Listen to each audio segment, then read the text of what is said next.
Olá! O tema de hoje do Estúdio News é o benefício da arte nos ambientes hospitalares. E para conversar com a gente, nós recebemos a Edna Muniz, que é fundadora da Jamin Cultural, e a Nausica Riato, pedagoga responsável pelo projeto Contos e Cantos que Encantam. Sejam muito bem-vindas. Muito obrigada. Olá, Renata. É um prazer estar aqui, Renata. O prazer é nosso. Ambientes hospitalares costumam ser associados à dor, à espera e à incerteza. Mas e se a arte pudesse transformar esses espaços em lugares de acolhimento, esperança e cuidado integral?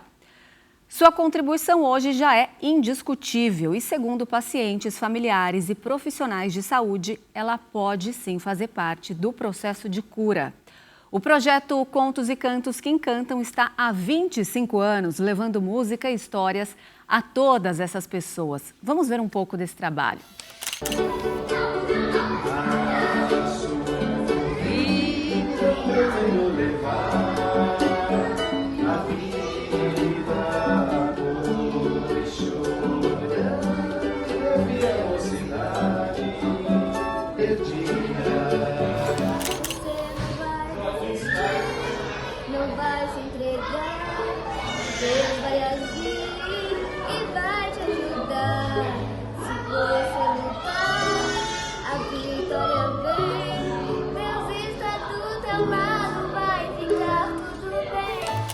Olha, sem palavras para o que a gente acabou de assistir, que trabalho incrível.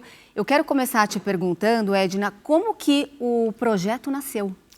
Então, ele é uma história muito bonita. Ele nasceu, na verdade, quem criou, idealizou e criou o projeto foi a Regina Guarita, que ela era da organização Arte Despertar.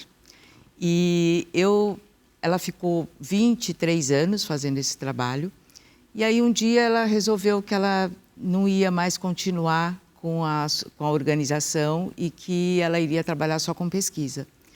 E aí eu já trabalhava na Arte Despertar há 6 anos e eu queria muito dar continuidade nesses projetos, porque eles são muito impactantes. Aí ela me autorizou a dar continuidade no projeto. Então, desde 2017, a Jamin Cultural é que dá sequência nesse projeto, né? E o projeto acontece em hospitais públicos do estado de São Paulo, por enquanto, e nós levamos música e narração de histórias para pacientes, acompanhantes e profissionais da saúde no ambiente hospitalar.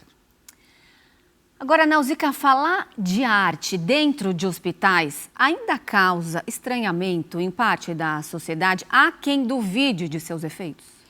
Há quem duvide. Mas no momento em que a gente entra no hospital ou os profissionais da saúde conhecem o nosso trabalho, isso muda rapidamente. É encantador. A arte é um meio que propicia isso, esse encontro, esse cuidado, essa alegria e transforma o ambiente. Então, nós estamos tendo cada vez menos resistência e cada vez mais chamados. Nós estamos com uma demanda grande, temos arte-educadores e queremos trabalhar. Então, é muito grande a nossa demanda. Exatamente sobre isso que eu queria falar agora. Por onde que vocês já passaram? Onde que vocês atuam? Você disse que agora estão em hospitais públicos, né? É sempre hospitais públicos. Nunca particulares? Nunca particulares. E com qual frequência vocês atuam nesses hospitais? Conta pra gente como que é a rotina desse projeto. Bom, nesse período todo de 20 e poucos anos, a gente já atuou em mais de 30 hospitais, como o INCOR, como o HC, como o GRAC, como Santa Casa. Muitos hospitais públicos de referência. Hoje, em 2025, nós atuamos no HC, no Instituto Central do HC e no GRAC. Os nossos arte-educadores, a gente trabalha com uma dupla de arte-educadores, um músico e uma narradora de histórias. E o projeto acontece 2 vezes por semana e por 4 horas nesses hospitais. Então, eles vão 2 vezes por semana, por 4 horas, passando por diversas especialidades. E tem uma coisa especial do nosso projeto, que é o único projeto que o HC, por exemplo, permite que a gente entre nas UTIs. Por quê? Porque o nosso projeto ele não é uma encenação, que ele chega pronto no quarto do paciente.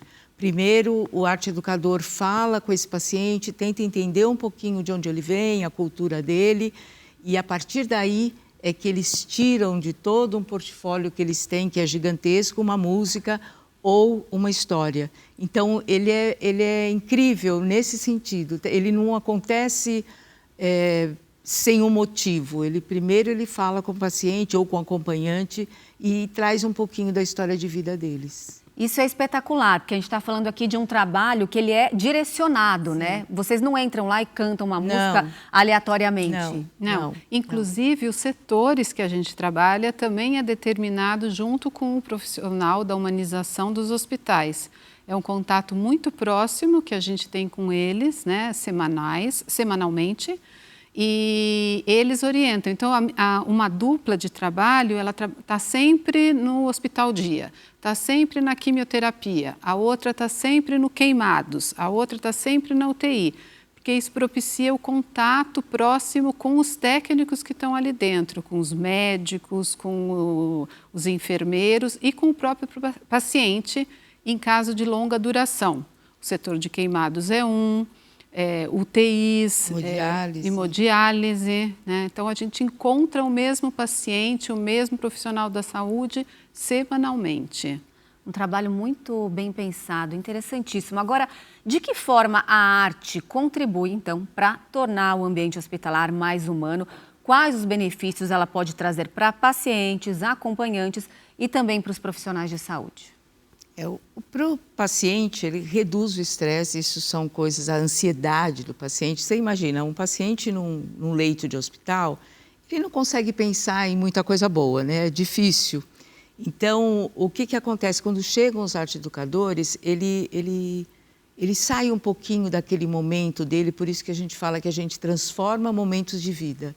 Ele sai um pouquinho daquele momento de dor, de angústia, de desesperança, e ele relembra alguma coisa da infância, e tudo isso, com essa música, com essa história, faz com que ele esqueça que ele está ali naquela cama do hospital, isso ele ganha mais esperança, ele olha com outro olhar.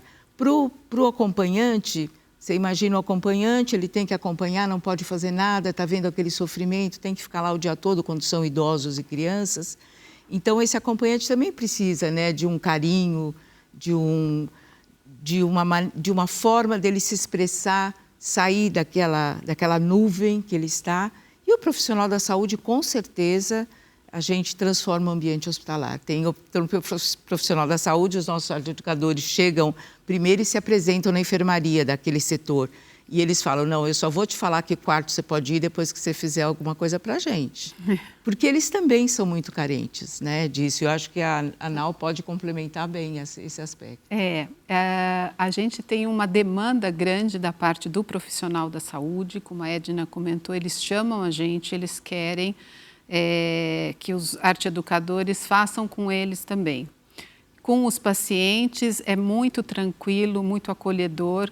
A arte aproxima, ela propicia esse encontro, acolhe, aproxima o profissional da saúde com o paciente, que o paciente começa a contar uma história, aí o profissional da saúde comenta, eu já estive lá, eu também gosto dessa comida, a minha mãe falava dessa história, contava essa história, então o encontro ali acontece.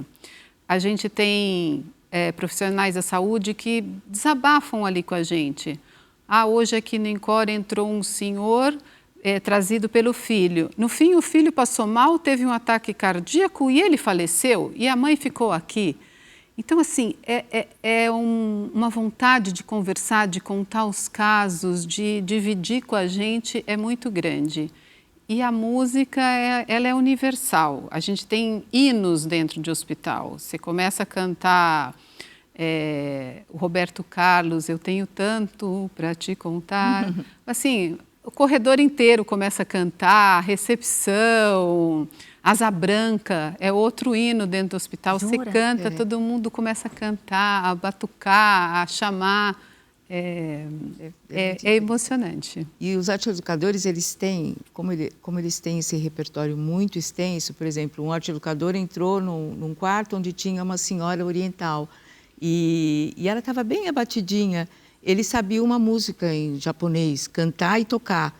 Ela começou a bater palma, começou a cantar junto. Então, essas demonstrações de que realmente a arte desperta o melhor das pessoas.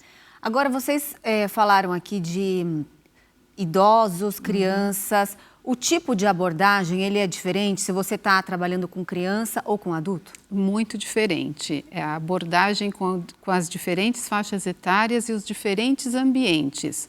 Entrar numa recepção é uma coisa, entrar numa UTI é outra completamente diferente. E o nosso trabalho tem uma delicadeza, uma forma muito silenciosa e respeitosa que propicia isso. Então, como a Edna comentou no começo, ir para uma UTI exige um respeito muito... Não que os outros não exijam respeito, lógico, mas assim, é uma quietude, uma forma de chegar, uma abordagem bem diferente. Com a criança é muito fácil. E a gente tem os instrumentos, né? Eles andam pelos hospitais com o chavilhão, eles andam com o violão, com a sanfona.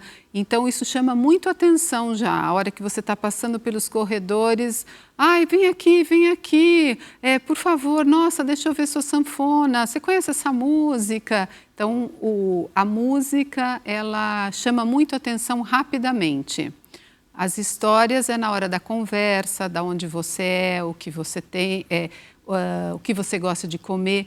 Nunca é em cima da doença. A gente raramente sabe o que está passando o nosso paciente. Só quando ele começa a falar, contar, né?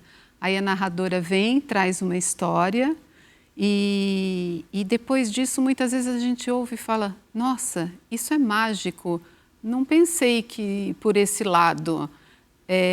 nossa, eu nunca tinha ouvido dessa maneira, vou contar para os meus filhos, vou contar para minha irmã, vou contar para o meu marido. A história tem um poder muito grande. E para crianças, a gente vai muito pelo lúdico, né? Então, a criança quer brincar e ela quer ter aquela sensação de segurança que ela tem. E com o adulto, ele precisa muito da escuta, ele precisa muito de carinho, né? Ele precisa ser escutado. Então, é isso que a gente trabalha com esses diferentes públicos. Assim. Exatamente. Quando a gente está falando aqui do público infantil, como vocês conseguem? É difícil equilibrar esse lado lúdico que é necessário quando a gente está falando de criança, com a sensibilidade que a gente sabe que existe na maioria dessas situações? É um trabalho de muita atenção, de muito cuidado, essa sensibilidade de entrar no lúdico, na brincadeira, né? Porque em muitos momentos assim, os homens já começam a querer falar de futebol, de um time, então você percebe que pode entrar ali na brincadeira, né? Em outros momentos, não, ele está vivenciando a dor. Então, ele participa, mas de uma forma mais sofrida. Às vezes também não quer, eles pedem para não, e aí a gente respeita. Então, essa abordagem é muito delicada, você precisa prestar bastante atenção e por isso eu e um psicólogo estamos sempre junto com eles, ou eu ou eles, acompanhando, olhando o ambiente, conversando com os profissionais que estão ali, quem é melhor atender, quem está precisando, quem você acha que não quer, e eles se aproximam muito da gente. Vocês já falaram aqui dos benefícios, obviamente, que vai além dos doentes, os profissionais de saúde, que acaba trazendo leveza, né, para a unidade hospitalar. Agora, para os acompanhantes, quero dizer aqui dos familiares, que muitas vezes estão ali há dias, meses, envolvidos naquele processo de cura, casos, às vezes, que são bastante complicados. Eles também são impactados? Muito. Às vezes o paciente está dormindo e o acompanhante está ao lado e ele vê a gente, nós estamos numa sala de quimioterapia onde tem várias cadeiras e os arte-educadores vão passando ou fazendo em conjunto. Eles chamam, vem aqui, canta para mim, conta uma história para mim, mesmo com o seu acompanhante, que é o paciente, ali dormindo. Eles pedem para ele, né? Porque se você pensar bem, eles estão mais carentes ainda do que o próprio paciente, Sim. né? Porque eles estão ali mal acomodados, porque eles estão numa poltrona, eles estão vivenciando aquele processo, né, de doença da pessoa que eles estão acompanhando, e eles querem ser escutados, eles querem ser acolhidos. Na verdade é isso. Eu acho que muito do que o nosso projeto leva é essa sensação da pessoa se sentir humana ali. Porque no hospital chega uma hora que parece que é todo mundo doente. Tudo que está ali é doente. E a gente tira essa sensação, né? Tira eles um pouquinho daquele lugar. A pessoa se sentir abraçada é algo transformador, né? Transformador. Porque geralmente o ambiente hospitalar, as pessoas estão vulneráveis e assim, aí você vê que cai o ego, cai a vaidade, né? Então nessa hora somos todos iguais, muito iguais. Somos todos iguais, mas muito iguais, né? Passamos por dores e precisamos estar juntos. Então, é esse lado a arte traz à tona. Eu quero perguntar para vocês como que é a chegada da equipe? É uma entrada triunfal? Como que vocês se apresentam? Pegam os pacientes de surpresa? Não, eles caminham, eles entram no hospital e entram os dois juntos, né? Então, no avental atrás tem o nome do projeto e um deles vai com o violão. Então, quando eles entram, já começa o alvoroço e eles vão até a enfermaria para saber quais quartos eles poderão entrar. E aí eles até chegam com um instrumento que é o chavilhão. Chavilhão? Chavilhão. Ele é feito de várias chaves e aí você toca e faz esse som delicado, né? Eles andam pelos corredores com o chavilhão também. E as crianças chamam de estrelinha, né? Que é o som de estrelinha, e eles fazem sobre a cabeça dos pacientes. Então fica todo mundo feliz, porque eu também quero um banho de estrelinhas, um banho de estrelinhas. Então é isso. Porque a chegada geralmente também é com a equipe que está ali na baia, né? Quando é uma sala grande ou né, antes de entrar nos quartos. E eles nos orientam onde ir. Olha, aquela senhora está precisando, passa lá hoje, aquele senhor, hoje é aniversário da fulana, entra lá, conversa com a fulana, né? Então a gente já chega ou com o chavilhão, ou tocando no violão, a sanfona também, tem uma sanfoneira no grupo, então eles já chegam dessa forma, chegando. E tem um outro equipamento ainda. Isso. Aí eles conversam um pouco com o paciente, de onde você é, o que você gosta de fazer, quem é que está aqui te acompanhando e se apresentam, dizem que são um narrador de histórias e um músico. E quando eles vão começar uma história, geralmente eles que você chama para concentração, conta-se a história, toca uma música. Às vezes abre com a música e aí conta a história, depois fecha com a música. A gente percorre numa ala, por exemplo, no Queimados, por 2 horas, ou quartos, ou dentro da UTI. E depois desse momento, a gente sai e conversa um pouco. Faz parte do nosso fechamento. Se eu estou acompanhando, eu converso com a dupla. Se é o psicólogo que está acompanhando, ele conversa com a dupla. É importante a gente resgatar o que foi bom, você viu aquilo como deu certo, né? Nossa, para o arte educador aquilo me pegou, e aí ele fala sobre aquilo. Então, a gente tem esse momento de cuidado também dos arte educadores. Trabalho completíssimo. Agora, Edna, quais mudanças vocês percebem no comportamento dos pacientes assim que o projeto acontece? É uma mudança imediata de comportamento ou, às vezes, a resposta não acontece na hora, é uma construção ali de confiança? Muitas vezes, depende muito do paciente. Muitas vezes é uma coisa que acontece imediatamente, então aquele vínculo se formou imediatamente. E, às vezes, a gente fica sabendo depois que ela comenta com o profissional da saúde que ela gostou. Será que eles vão voltar?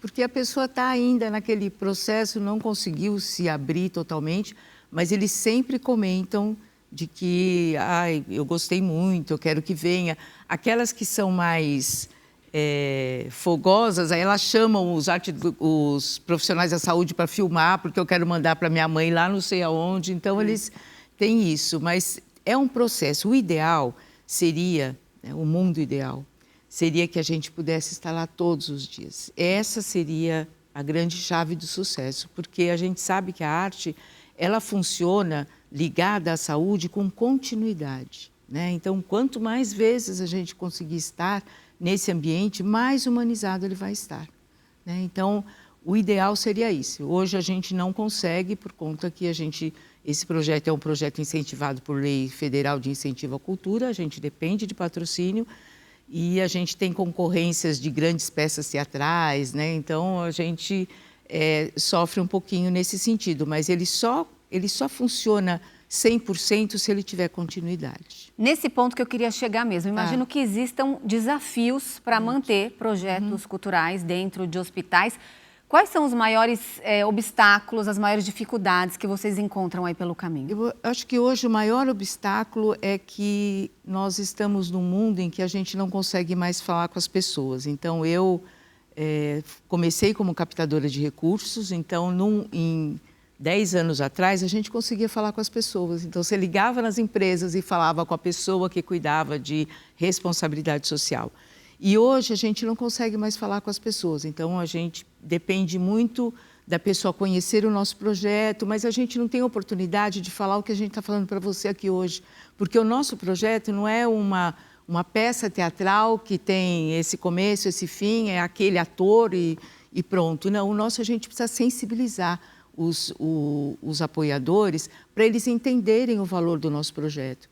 Então, a gente tem muita dificuldade de conseguir patrocínio, essa é a nossa maior dificuldade hoje, de conseguir que as pessoas nos escutem e entendam o que é o projeto e o valor que tem de humanizar o ambiente hospitalar. Vocês acham que faltam políticas públicas nesse sentido, que reconheça o valor desse tipo de trabalho? Falta muita política. E o que a gente sente, que organizações como a nossa, por exemplo, no GRAAC e no HC, não somos só nós que levamos arte nos hospitais, tem outras organizações sociais que também levam. E os hospitais mostram para a gente todo dia que eles dependem da gente, porque se depender deles, eles não têm estrutura para fazer isso. Então, hoje, os hospitais só têm arte porque empresas como a Jamin e outras organizações sociais se propõem a lutar um ano inteiro para conseguir patrocínio e levar esse projeto gratuitamente para eles. Nós temos 18 arte-educadores no total, mas atualmente nós estamos parados com a maioria deles, estamos com 4. Depois da pandemia teve uma queda muito grande, então nós estamos com 4 atuando e os hospitais chamando. O HC quer a gente em vários setores, então até dentro do HC, eu teria que estar com 6 arte-educadores, mais 4 no INCOR, mais 4 na Santa Casa, mais 4 no GAC. Então, é assim, a demanda existe, os hospitais querem, os arte-educadores precisam trabalhar também, mas a gente não tem patrocinadores. Falta investimento. Falta investimento. Agora, sim, nós estamos falando aí de milhares de pessoas impactadas e eu imagino que ao longo desse processo, de todos esses anos, vocês tenham sido... histórias marcaram mesmo, algum tipo de história que... Imagino que muitas histórias marcam a trajetória de vocês. Tem algumas assim, eu tenho algumas, Arnal, também, mas eu vou te contar, a minha é muito legal. Tinha um senhor que estava bem debilitado na cama do hospital, aí chegou uma contadora de histórias e um músico. Aí a contadora de história começou a conversar com ele, como a gente sempre faz. E conversando com ele, ela descobriu que ele era dançarino. E aí ela pediu para o músico tocar uma música e ela começou a dançar, achando que ele não ia se levantar da cama. Ele falou para ela, abre esse armário atrás de você. Ela abriu, tinha um chapéu. Ele falou, esse é meu chapéu de dançar. Ele pôs e ele dançou com ela. Que demais. Foi muito lindo, foi muito lindo. Foi realmente, são coisas que a gente fica muito impactada. Que surpreendem, né? Que surpreendem, porque os profissionais da saúde, eles concordam com a gente, que eles falam, olha, eu não achei que essa pessoa ia se levantar hoje, né? Porque fica deprimido, fica além de estar tomando medicamentos, tal. Então, é tão impactante que você vê, tem em algumas alas que as enfermeiras já estão super acostumadas com os arte-educadores e vai ter um procedimento muito delicado com aquela pessoa. Vai ter que fazer um exame ou vai ter que achar uma veia no idoso, que é super difícil. Então, ela sabe que aquele dia os arte-educadores estarão lá, ela espera aquele momento que eles vão estar e depois que os arte-educadores passam, ela faz o procedimento. Porque... Para mudar o astral. Evidentemente, eles ficam mais calmos, não tem jeito. E a Nau deve ter umas centenas. Meus amigos falam que eu devia escrever um livro contando as histórias. Eu imagino. Porque são tantas, divertidas ou emocionantes, mas a Edna falando aqui, eu me lembrei de uma que tinha uma senhora na UTI, jovem, uns 30 anos, e o médico com ela e vários técnicos em volta, enfermeiros. E quando ele viu a gente passando no corredor com o violão, com o chavilhão, ele chamou, ele fez assim. Nós entramos, mas ficamos ali meio olhando, porque ela se debatia, ela tentava puxar catéter, fio, tudo. E o médico dizia para ela, calma, calma, escuta uma música, presta atenção, você está bem, você está no hospital. Aí eles começaram a dedilhar e o narrador de histórias que estava junto começou a fazer com a boca só, acompanhando a música, que os técnicos de enfermagem também acompanhavam. E ele dizia, você está voltando de um coma, você ficou 14 dias, você teve um acidente, mas você está no hospital, escuta a música. Aí ela deixava, e aí todo mundo ali acompanhando a melodia e ele acalmando ela e pedindo para a gente continuar. Ele dizia, você vai se machucar. Ela tinha horas que ela parava, você via que ela dava uma adormecida, e ela acordava, olhava, se debatia, aí tentava escutar, e ele falando com ela o tempo todo. Foi assim uma sintonia ali de todo mundo junto, a gente está passando, o médico chamar, conhecer, os técnicos todos ali em volta. Daí a prova da importância que tem esse trabalho. E a importância de que os médicos estão começando a perceber que o nosso trabalho, ele não cura, mas ele ajuda é um complemento essencial para que essa pessoa alcance a cura. Sem dúvida. Agora, eu queria perguntar aqui, não posso deixar de perguntar para vocês, os próximos passos do Contos e Cantos que Encantam. Existem planos de expansão? Conta Sim, a gente tem planos de expansão, nós somos muito ousadas, né? Então, apesar da dificuldade com os patrocínios, a gente pretende levar o Contos e Cantos que Encantam também para outras cidades. Então, uma das nossas metas é começar com Ribeirão Preto, porque tem o Hospital das Clínicas de Ribeirão é referência, né? Ribeirão é uma cidade muito grande. Então, nós vamos agora treinar arte-educadores para que eles possam atuar em outras cidades e aí vão continuar com a supervisão da Nau e do Jean, que são o pedagogo e o psicólogo, e essa é a nossa meta, a gente quer expandir sim. Isso para esse ano já? Isso a gente vai começar a fazer o treinamento esse ano para começar a acontecer em 27. Mas esse ano, se a gente ainda conseguir patrocínio trimestral, porque ele é com renúncia de imposto de renda, quer dizer, a empresa nem põe a mão no bolso, com renúncia de imposto de renda. Então, tem empresas que têm renúncia trimestral. Então, se a gente conseguir essa renúncia trimestral de algumas empresas, a gente pretende ir para Ribeirão ir esse ano ainda. A gente não tem mais tempo, quer deixar o seu recado? Eu quero agradecer vocês, porque é uma oportunidade para a gente divulgar o nosso trabalho. É uma equipe que está junto há mais de 10 anos, eu estou com eles há 11 anos, com o psicólogo e com arte-educadores. E agradecer vocês, porque o conhecimento transforma, divulgar transforma. Com certeza, para a gente é um prazer poder mostrar esse tipo de trabalho aqui. E ter a prova, né, do que muita gente sabe, mas às vezes não quer ver, de que a arte acolhe, dá um quentinho no coração, nos aproxima. Nos aproxima. E é isso, muito. eu acho que tem que ficar com essa mensagem, transformar o momento de vida das pessoas que estão nos hospitais. É isso. Parabéns demais Obrigada, pelo trabalho. obrigada, Foi obrigada. muito legal esse bate-papo aqui. Até a próxima. Muito, eu agradeço muito.